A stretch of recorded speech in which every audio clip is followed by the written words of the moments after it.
Thanks. I'd like to invite my panelists to come up and sit boy, girl, boy, girl. I'm so excited to have two women on this panel because I go to a lot of blockchain panels as well because one of the companies I'm working with is a blockchain company, and there are never enough women. So this is awesome. And so I'm going to, before I open this up and do the introductions, I wanted a show of hands. How many people here work in workforce development? Okay. How many people are private sector employers? How many people are from the public sector? Great. Okay, well this really helps. How many people have attended more than 5 sessions on the future of work? Okay, good, good. So some of the themes we'll be hitting hopefully will be new. I have a cold today, so you're going to have to bear with me. Hopefully I will last the entire session. And I do have 2 versions of prompts, and so you'll have to watch as I juggle them. And I apologize for that. The first person I want to introduce is J.B. Milliken. He's the Chancellor of the City University of New York, where he has initiated and scaled new strategies to increase access, dramatically raise graduation rates, and help students launch successful careers. Translation, he is a part of the team who is implementing the new low-cost or no-cost college education for New York Staters, which is a very exciting opportunity and a stepping stone, we hope, for people into the middle class. And I said he had the funnest job on the planet, and he looked at me strangely, so we'll ask him about that later. Next on the panel, we have Kristen Titus. Thank you. Kristen, why don't you introduce yourself, because I have to juggle for the next Sure. Can everyone hear me? I'm Kristen Titus. I am the Chief Technology and Innovation Officer for the state of New York for Governor Cuomo. Prior to this, I'm sorry? Okay. Can everyone hear? There you go. Let's try this again. Yes. I'm Kristen Titus. I'm the Chief Technology and Innovation Officer for the state of New York for Governor Cuomo. In my current role, I oversee a significant body of policy work, and we'll touch on some of the workforce initiatives that we've led prior to this. I worked for the mayor, leading workforce initiatives, among other things, and started an organization called Girls Who Code. Thank you, Kristen, for stepping in for me. Jonathan Bowles is my next introduction. He's the Executive Director of the Center for Urban Future, a Manhattan-based think tank dedicated to independent research about key policy issues facing New York and other cities. He's been at the center for 12 years, and he's the architect of the policy agenda for the center, and they are very prolific. And he's done some very interesting work on apprenticeships recently, and also on the effect of immigrants on local economies. So we're looking forward to getting into that with a discussion with him. And then last but not least is Sara. And let me just find Sara's, here's her bio. Sara Holoubek, did I pronounce that correctly, Sara? Good. Is the CEO of Luminary Labs, a strategy and innovation consultancy in New York. She is particularly passionate about thorny problems that matter, and among those are stemming chronic disease, closing the skills gap, and rethinking the future of work. So those are our esteemed panelists. I just want to mention that Sara is preparing students for jobs of tomorrow, and to do that, she produces Ed Prizes, a series of prize competitions that include the Reach Higher Challenge, the CTE Maker Challenge, and the EdSim Challenge. And she will most likely, in her remarks, talk about the role of these challenges in preparing our young people for the future of work. So hopefully that makes sense. And so let me just go to my moderation notes. So my first question, and I'm going to ask that each of our panelists talk to this question, about the future of work. Is there anything particularly new or different about this focus we have today about preparing people for the future of work in the 21st century? What is different about this than, say, when the boys, and we talked about it then, when the boys came home from World War II and we had to focus them on the new skills they would need for the new trades that they were going into? What's different now? Why are we so concerned? So maybe I'll open it up to Jonathan first and just go through the line. Sure, thanks. And hello, everyone. It's great to be here. You know, when the boys came back from World War II, it really ushered in some pretty important educational reforms.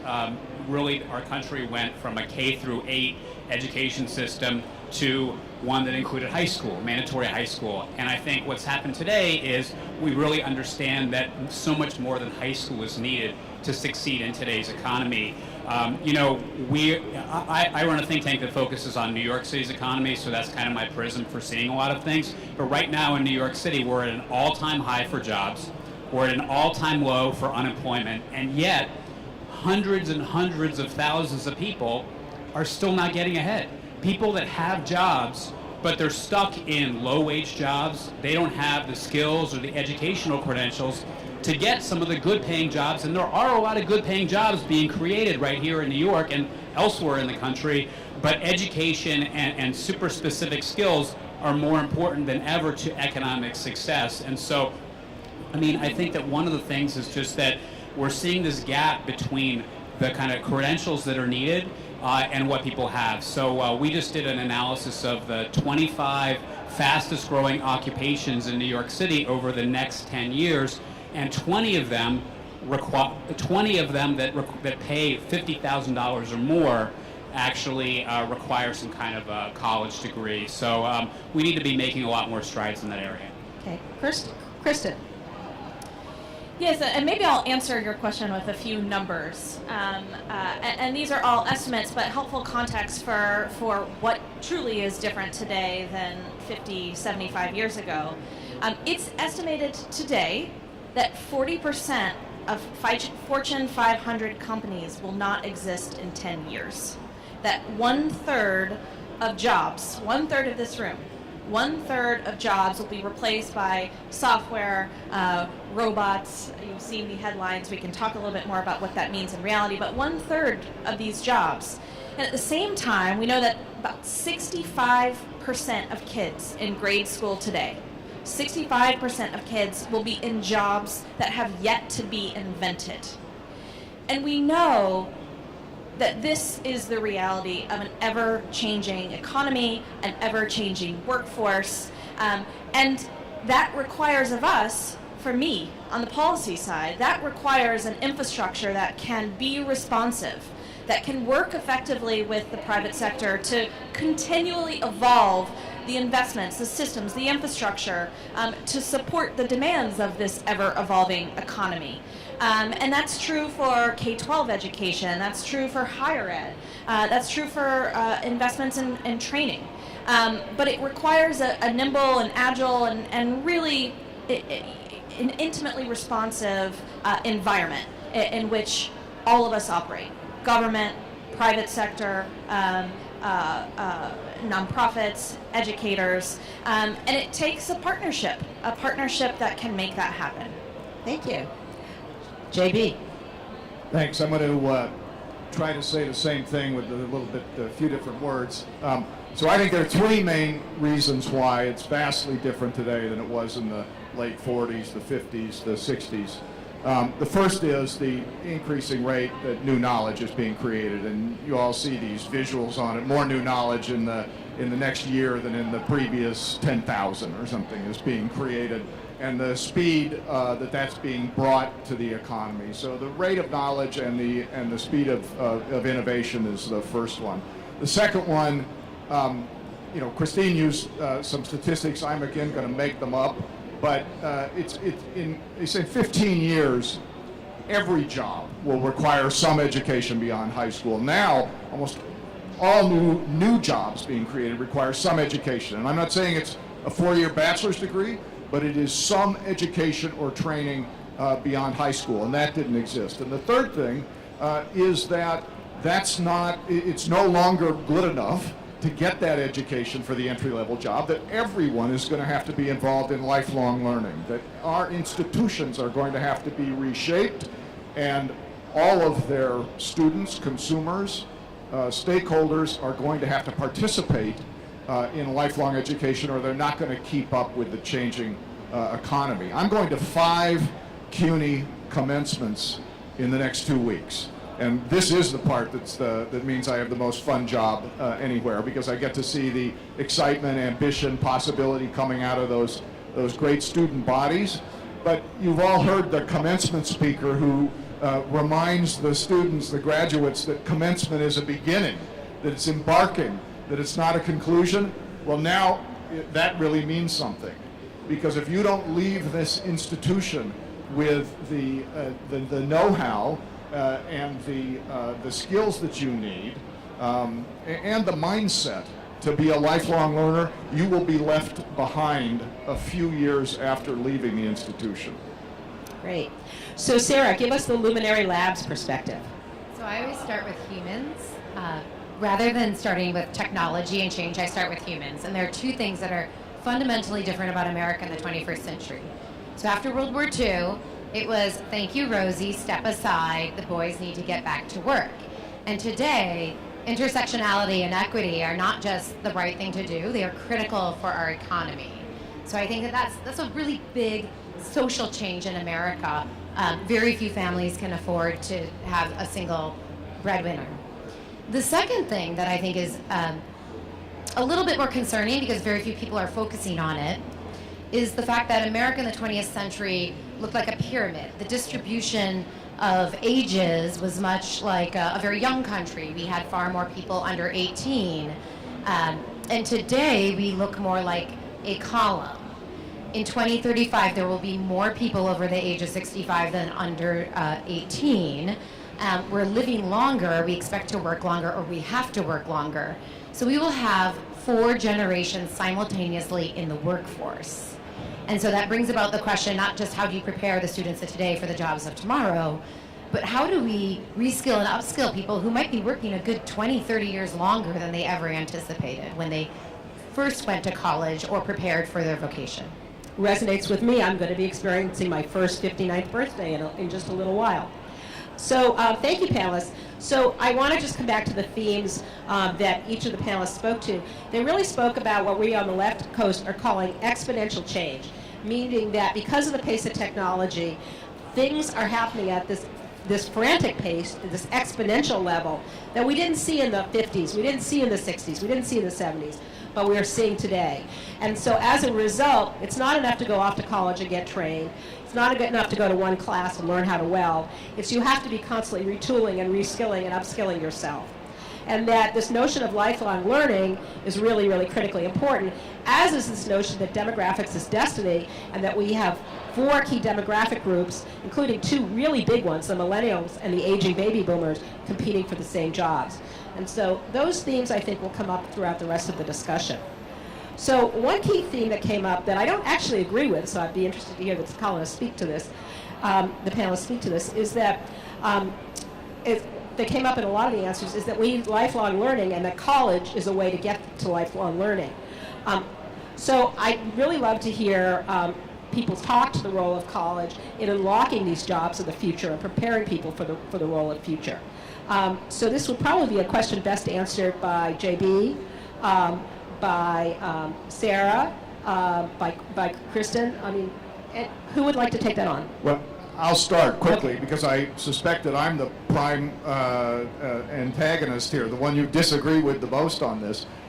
You know, I went 10 years ago, I listened to people in the financial industry talk about how higher education was the last big industry to be disrupted, and it was basically going to be blown up and go away and be replaced.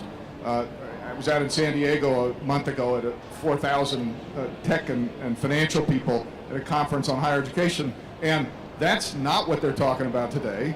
I think they're talking about how will we assist higher education to be better at what it does, to be faster at what it does, to be cheaper at what it does, and at the end of the day have students be more successful. I think that's what the future looks more like. Mm-hmm. And so I believe that many of our institutions of higher education, they may look much different in the future, but we'll still have them. And they will still be involved. They will be principal providers of lifelong education. They won't be the only ones by any stretch. Employers will be doing that much more, and they'll be doing it in partnership with higher education. You know, students, graduates, individuals in the workforce are going to be consumers, smart consumers, who are going to shop for this and have many places to get the kind of credentialing experience and skills that they need. And institutions like mine are going to have to be pretty nimble, much more so than today, and step up to the challenge and compete with the others who are providing. So you mentioned skills and micro-credentialing. Would one of our panelists like to talk to that? Absolutely. So next generation credentialing is going to require agreement between institutions of higher learning, industry, the coding boot camp, the military. We are going to have to come together to decide what constitutes a skill or competency. How can they be attained? How can they be combined? How might they be transferable? And I think you're right that it's not so much that these institutions will go away, but they will evolve. We think of massive online courses, right, coming out of Harvard. You know, is going to Harvard going to be about the education, or is it going to be about the networking? Is the coding camp about getting a certificate, or is it about getting a job? And I think that there's a lot of work to be done there because we don't have agreement. I think industry in particular, as they look through resumes, still look at where you went to school or the type of job you had. And going forward, they're going to have to look at proof of skill or competency. It's a lot of really hard work for us to do. After the human work of coming to agreement, I think that there's an opportunity for technology. A blockchain would be a really interesting approach to this, maybe open APIs, for example. Great. Please.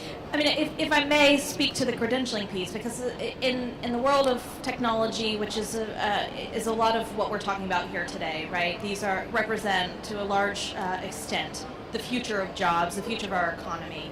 And we know from private sector that the skills and competencies required for these jobs change between every 3 to 6 months.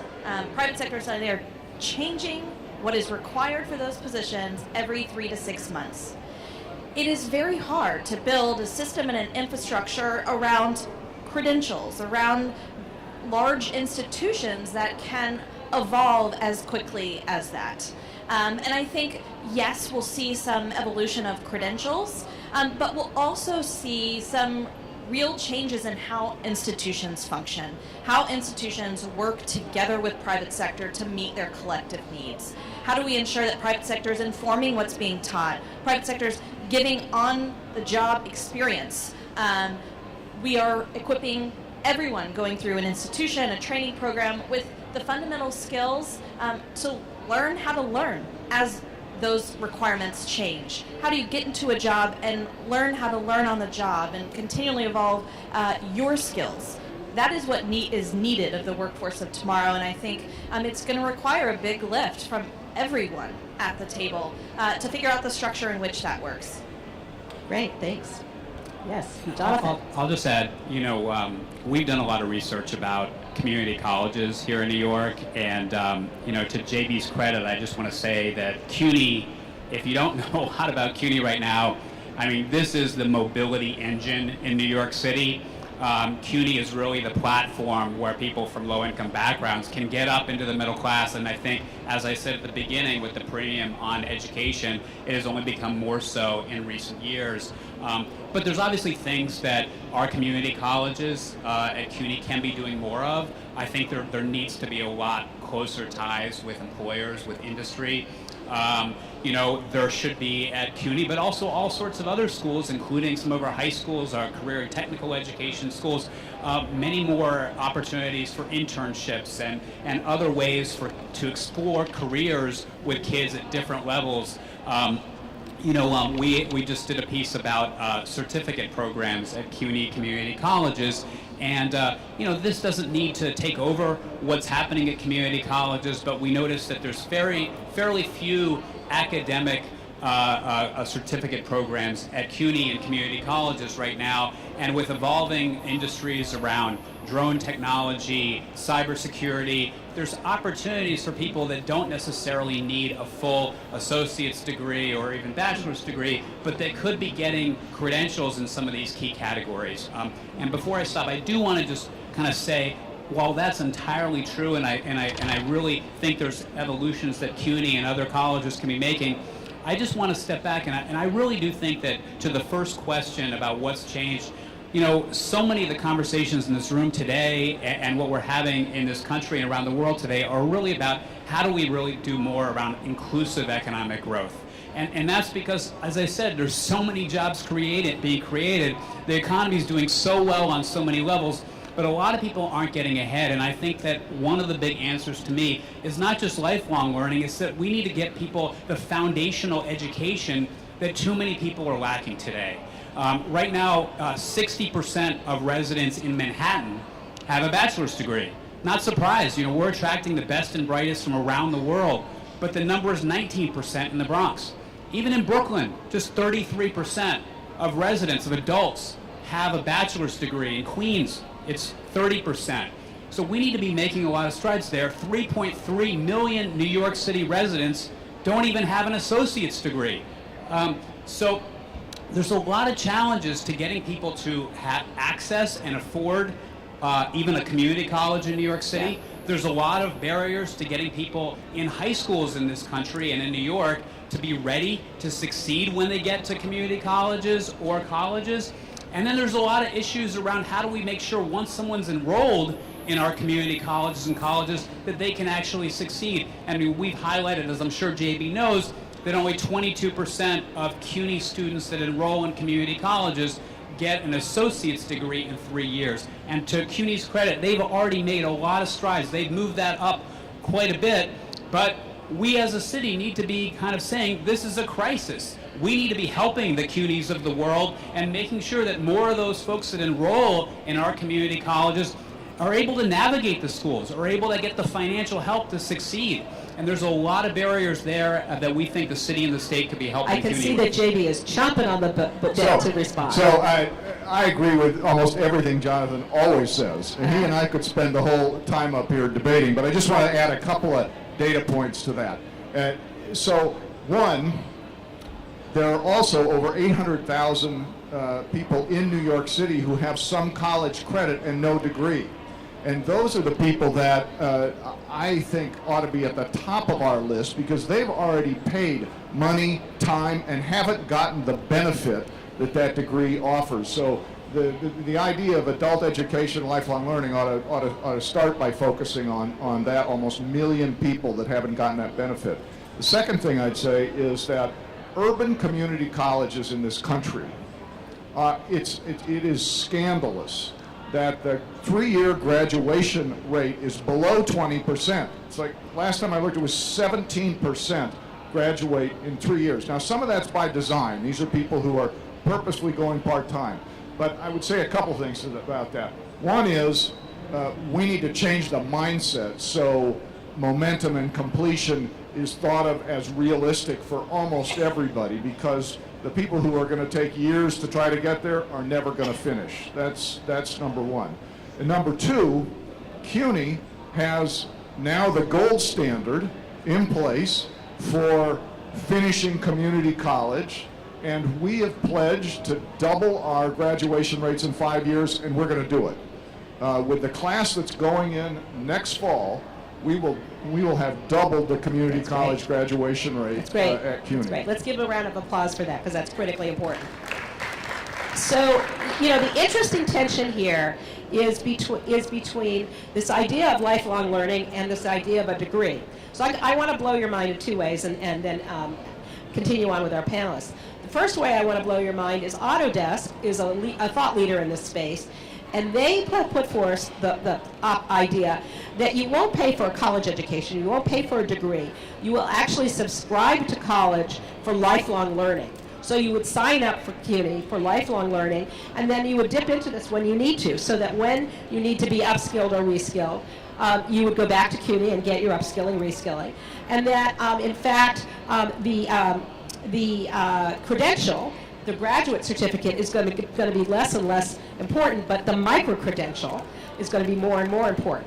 And then the second way I want to blow your mind, because I thought that really blew my mind, I'm a daughter of an academic, the second way I want to blow your mind is by thinking about what your LinkedIn profile might look like 10 years from now. And Microsoft bought LinkedIn for many reasons, but one of the big reasons was they have decided they're not hiring based on college degrees any longer. They're going to hire based on specific skill proficiency. And so they envision with their thought partners LinkedIn that on the side of your LinkedIn profile will be all the badges that show the micro-credentials that you've earned. And that this will be a great leveler, and I see some people out there nodding their heads, in terms of giving people access to these jobs that perhaps today they could not access. So those are, as we move forward, I want you to kind of have those in the back of your mind. One thing we haven't really talked about a lot yet is the idea of inclusive entrepreneurship. For my parents and grandparents, entrepreneurship was how they stepped into the middle class. It wasn't through a traditional job, and of course the gig economy had yet to be invented, but by creating jobs as shopkeepers, Main Street jobs, practical entrepreneurship, not the VC kind of stuff that we do so well on the West Coast, not the bro-dominated economy that we do so badly on the West Coast, but actually creating practical jobs like dry cleaners, child care, restaurants. What is the role of that? How is that going to change as we're preparing people for the future of work? Well, we do the bro economy on the East Coast, unfortunately, too. I'm sorry to hear that, Sara. But it's interesting. I spent the first part of my career in venture-backed companies, right? One IPO'd, one was sold, and one was a flop. And when it came time to start my own company, I wanted to try something really different. What if I could build a company that could live longer than my own life? And I think we do a disservice to young entrepreneurs today when we demonstrate that there's only one path. And it's not that I'm anti-VC. I mean, I'm an angel investor. I love technology. But there are many ways of being. And I think America is built on small businesses, right? And I think that's a model that I'd like to see the media tell a little bit more. I'd like to hear more stories about not just startups, but stay-ups. The companies that have sustainable business models that know how to generate revenue and then therefore are contributing back to the economy by paying their employees a decent wage, so good jobs, that won't be gone if the company flops. Thanks. So JB, what role does business basics play in the map of CUNY that in your mind in terms of preparing young people for a future of work that might include entrepreneurship? I'm sorry, what role does what play? Business basics. Prepare people to understand what cash flow is and how to manage cash. Yeah, so I think that's important, and we have relationships with private sector companies who want our students to understand project management skills that they need. So we're partnering with them to teach them, and that's really important. What is more important to me, to follow up on a point just made, is at City College right now, one of our campuses, there has been a program for a number of years called the Zahn Institute. It's now growing, and the idea is this, that entrepreneurship, that problem solving, that creativity is needed across the curriculum. It's not just in the engineering school, it's not just in the business school, but it's also in the social sciences and in the hard sciences. And I think the more that we can infuse, and there's frankly I think a groundswell of this across the country, a long ways to go. The more we can infuse that kind of thinking across the curriculum, the better off our students will be when they leave, STEM or non-STEM, which is another discussion. That's a whole other discussion. Yes, Kristen. If I may pause on the inclusivity part, I firmly believe there is no tool more powerful to ensure inclusiveness and ensure equity than policy. And we've seen the product of this and its impact on this very topic just in the last few years. As many of you know, the governor passed what is effectively a free college program for individuals across the state of New York, first in the country. Just last month, we passed the single largest investment in computer science education in the country. Every elementary, middle, and high school across the state will now teach computer science.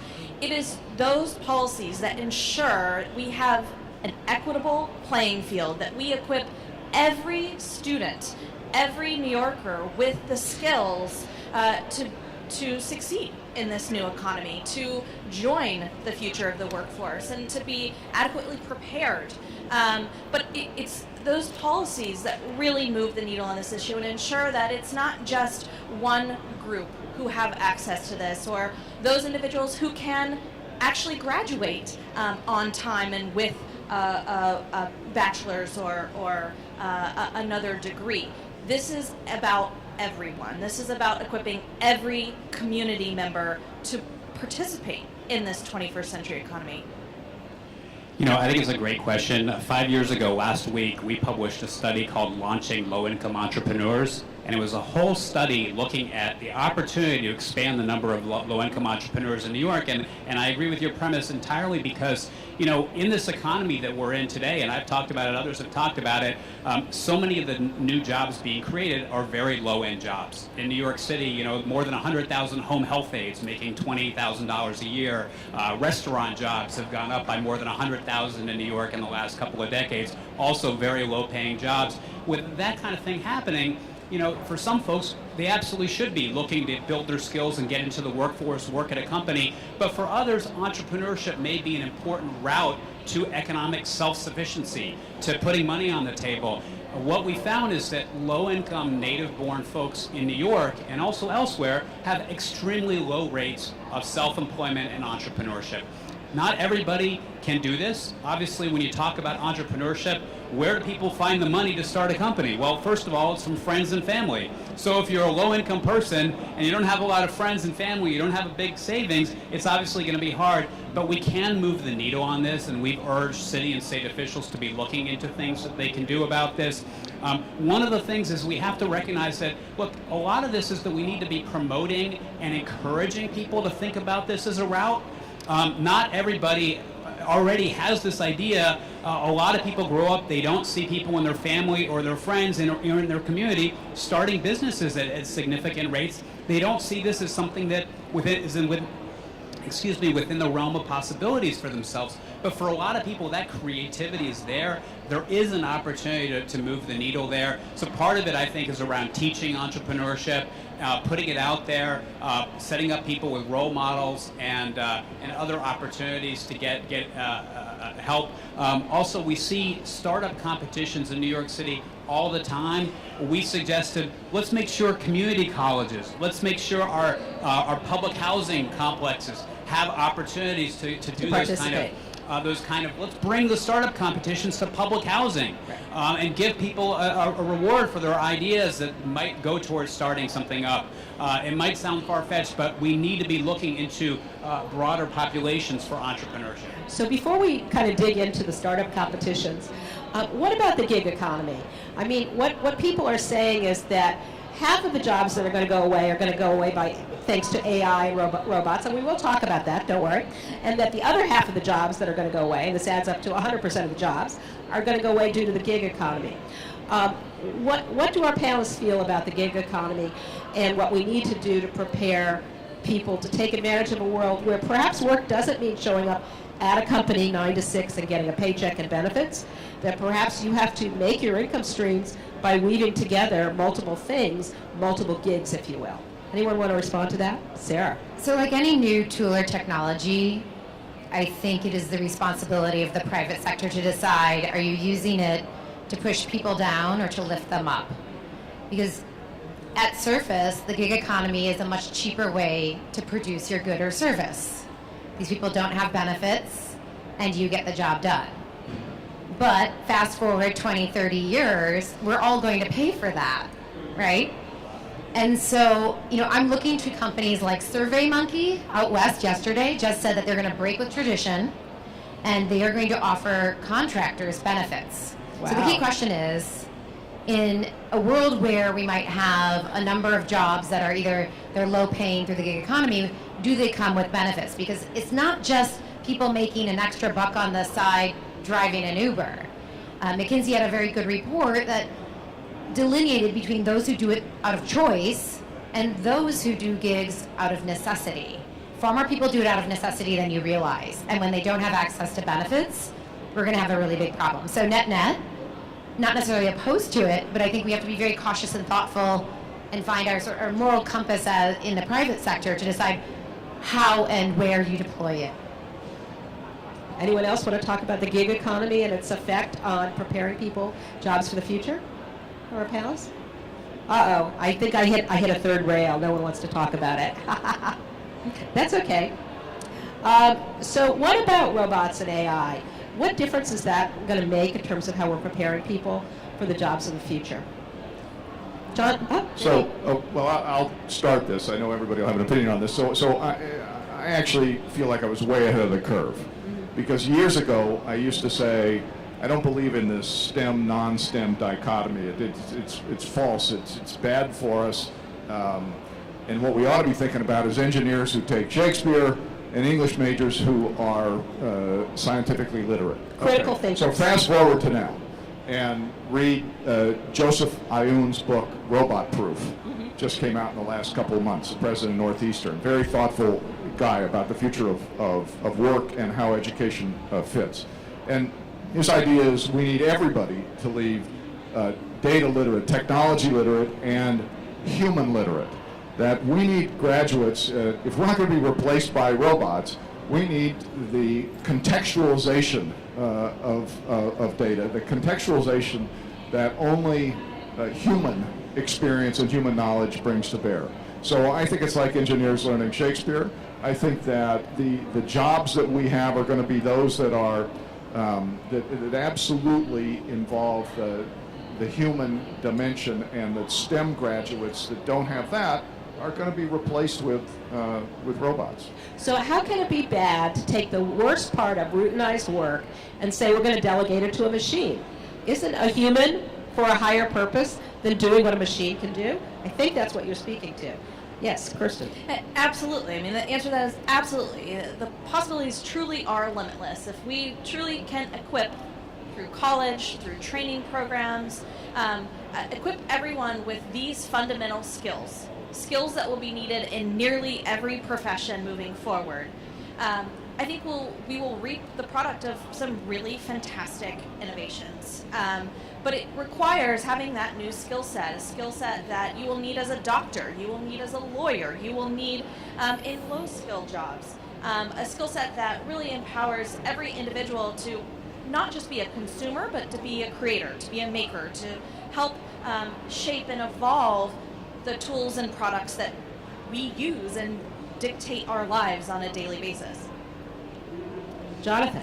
Yeah, I'd just add that, I mean, we really are seeing this coming. You know, I think that in the 2016 election, we heard all about the disruptions that technology, machines, robots have started to cause.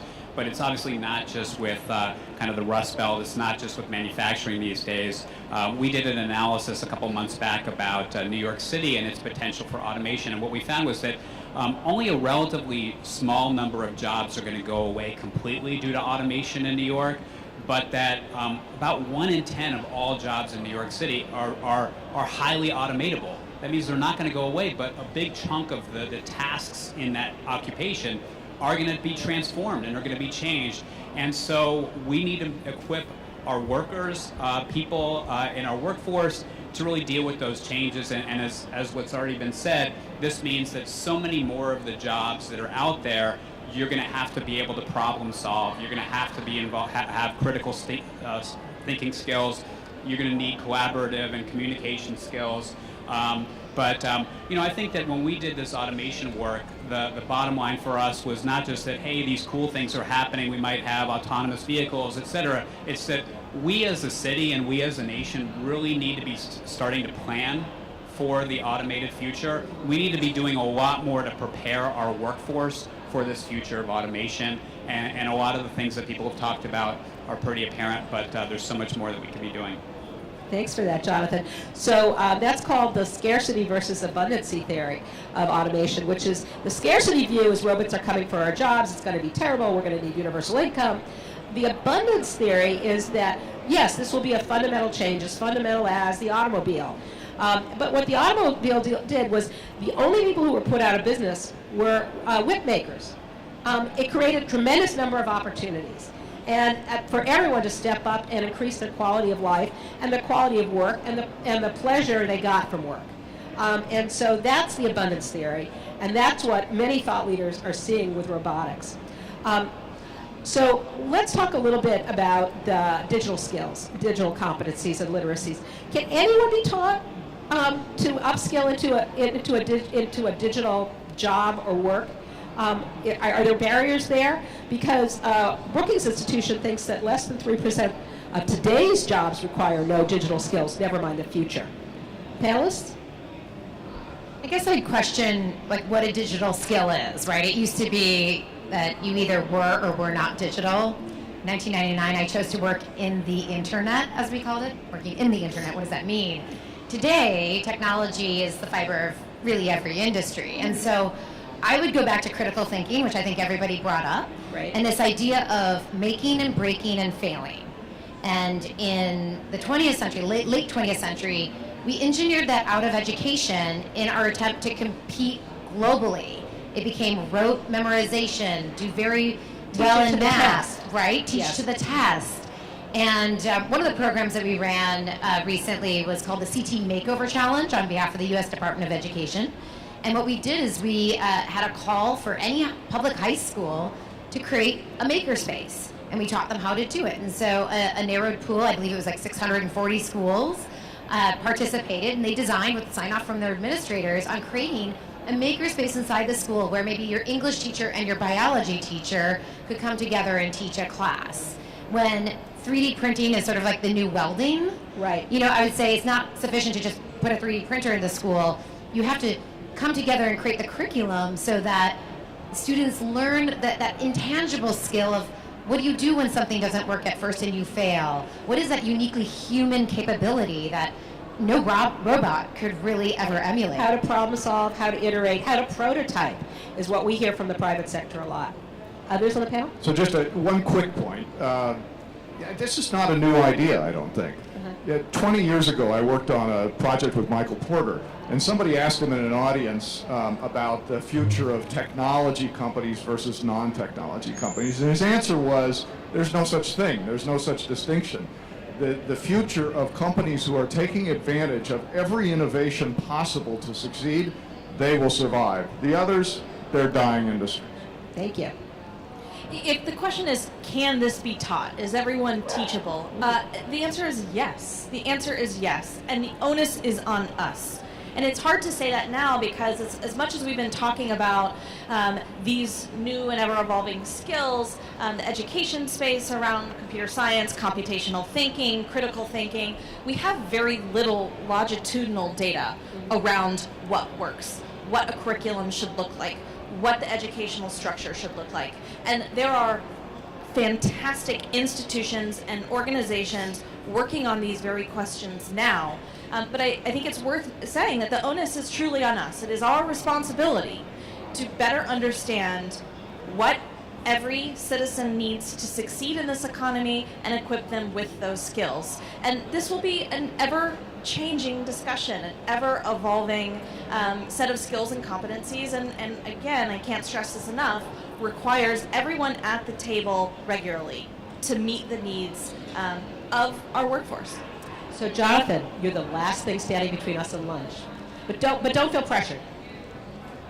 Oh, same question? Yeah. You know, I mean, I agree. I guess I think that on the one hand, these kind of more basic critical thinking, communication skills are so important. But I guess what strikes me is that I think right now a lot of the growing tech companies in New York kind of use college as a proxy for those things. Right. And I think that's one of the reasons why that sector and a lot of others, including like advertising, design, aren't as diverse as they need to be in a city like New York. And I think that, you know, so first of all, it's one of the reasons why I kind of come back to, let's make sure we get more folks just that basic college education. But secondly, there are some fantastic tech training, digital skills programs in New York.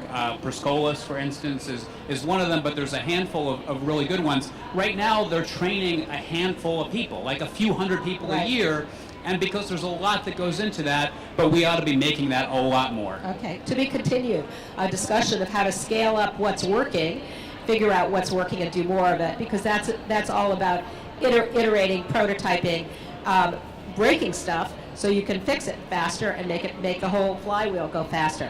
I want to ask you to give a round of applause to our panelists and remind everyone that the future looks bright. Thank you so much.